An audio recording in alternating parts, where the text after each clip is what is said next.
Dneska to bude o tomhle kufru.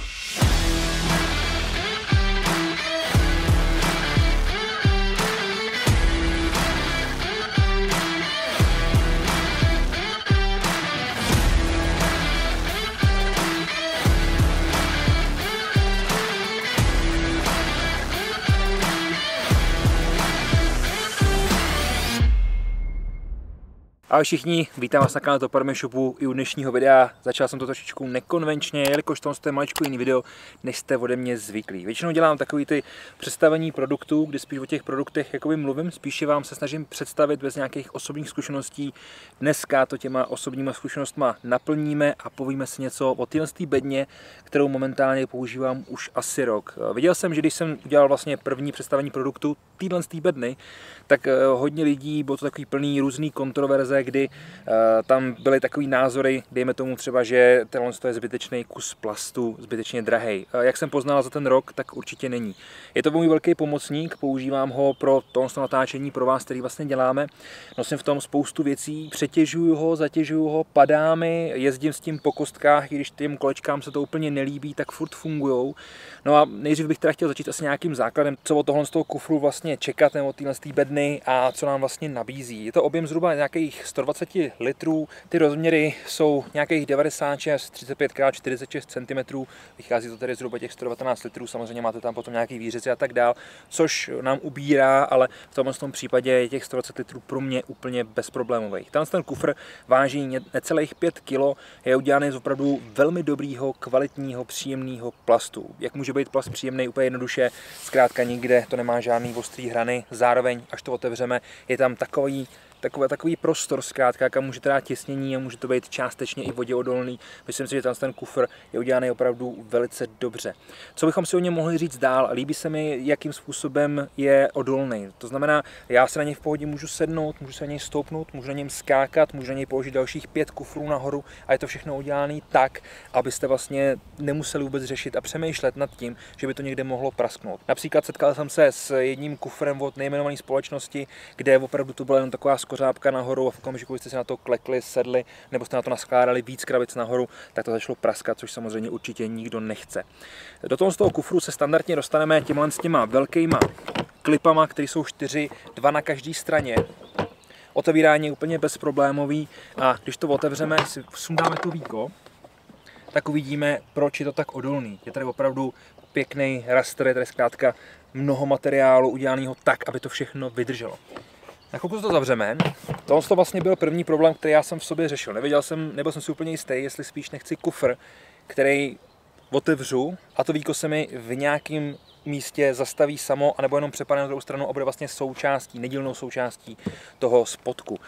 Časem jsem zjistil, že vlastně tohle není pro mě úplně správné řešení, jelikož když jsem někde takhle venku, tak potřebuji prostor na to, abych si vyskládal ty věci a například dneska přijel jsem asi v 7:30 ráno, bylo tady spousta rosy, spousta vlhkosti na zemi a kdybych do toho naházal ty věci, tak samozřejmě potom už budou absolutně nepoužitelný. To znamená, že já tohle používám i jako takovou podložku, jenom se to otočím.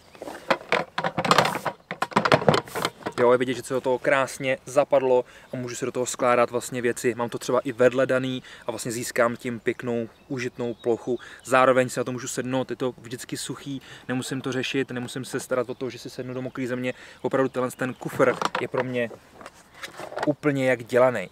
A myslím si, že teď už vidíte, když jsem to tady měl před tím rokem nebo 3/4 rokem, když jsem to poprvé představoval, vlastně tak už jsem ho chvilku používal, jelikož rád mluvím o věcech, které spíš používám, než který mám poprvé v ruce.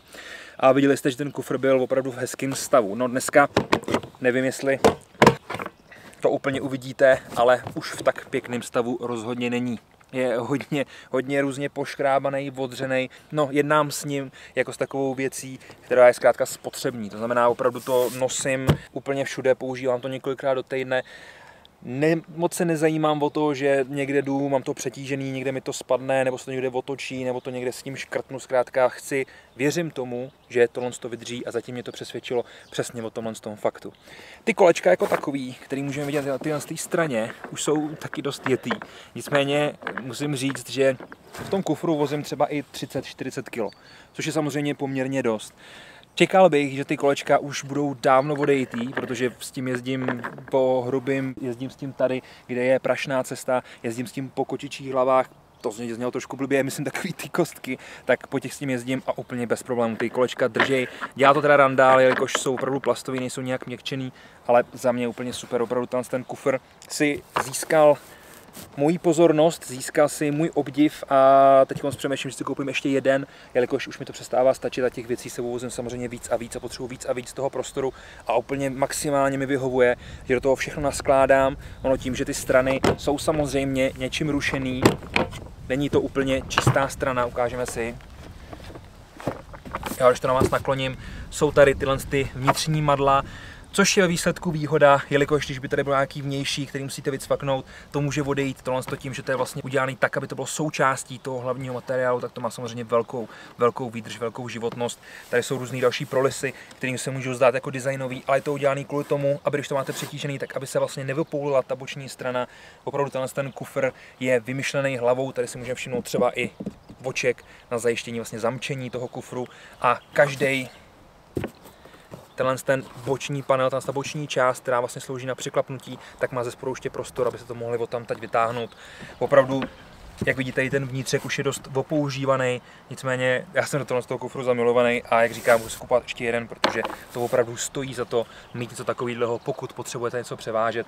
Mám kamarády, kteří jezdí například na ryby, mám kamarády, kteří jsou v armádě a ten kufr pro ně v mnoha případech dává smysl.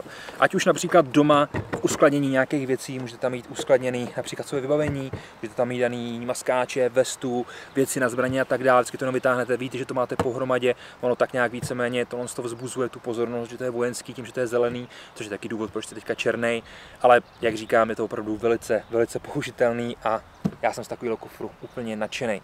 Určitě vás bude po té chvále zajímat, jestli jsem přišel na něco, co by bylo negativní, na nějaké chyby u tohohle z toho kufru. Musím se přiznat, že ten kufr je to vlastně ten největší, který Plano dělá, je za mě takovou opravdu velice primitivní součástí mýho vybavení a asi od něj neočekávám, že by mi dělal kafe a tím pádem jsem ani nepřišel úplně na nic, co by mi na tom kufru vadilo. Jediné, co mi vadí, je, že bych potřeboval, aby byl větší a zároveň, aby byl menší, aby jsem všude krásně vešel. Vejde se mi pohodlně do kufru od auta, když posunu sedačky, vejde se mi i dva za sebe, což je za mě super. Jediný, čeho jsem se bál, tak bylo, že tyhle klipy nevydržejí, že nějakým způsobem mě zklamou. Nestalo se tak ani jednou, opravdu držej velice úspěšně. Nikdy se mi neotevřeli, i když ten kufr byl, nebo ten box zkrátka byl celý nacvaný věcma a celý mi to vlastně spadlo, dejme tomu asi ze 40 cm, to celý překlopilo. Stejně to vydrželo, neotevřelo se to, nic se z toho nevyvalilo, což je za mě úplně super. Abych se tedy dostal k jádru věci, pokud vás zajímá, jestli jsem přišel za tu dobu používání na nějaký negativum tohohle kufru. Jediné, co mě napadá, může být cena, která se může zdát někomu poměrně vysoká. Nicméně mi věřte, že pokud pro to máte uplatnění, tak ten kufr budete mít spoustu let a za tu dobu se ten počáteční výdaj úplně rozmělní a myslím si, že nějakých 2200-2300 korun, co ten kufr momentálně v tuhle chvíli stojí, není vůbec nic strašného, jelikož vám to oplatí opravdu tím, že vám ušetří spoustu starostí. Tak já to nebudu dál prodlužovat, mohu bych o tom básnit ještě klidně i hodinu, ale nechci vás úplně zdržovat. Takže já vám děkuji za pozornost. Pokud vás vám ten kufr líbil, nezapomeňte se podívat dolů do popisku videa, nechal jsem vám tam na něj odkaz. Samozřejmě i původní video, kde si ukazujeme a říkáme trošičku víc k té konstrukci, takže se na něj klidně můžete podívat.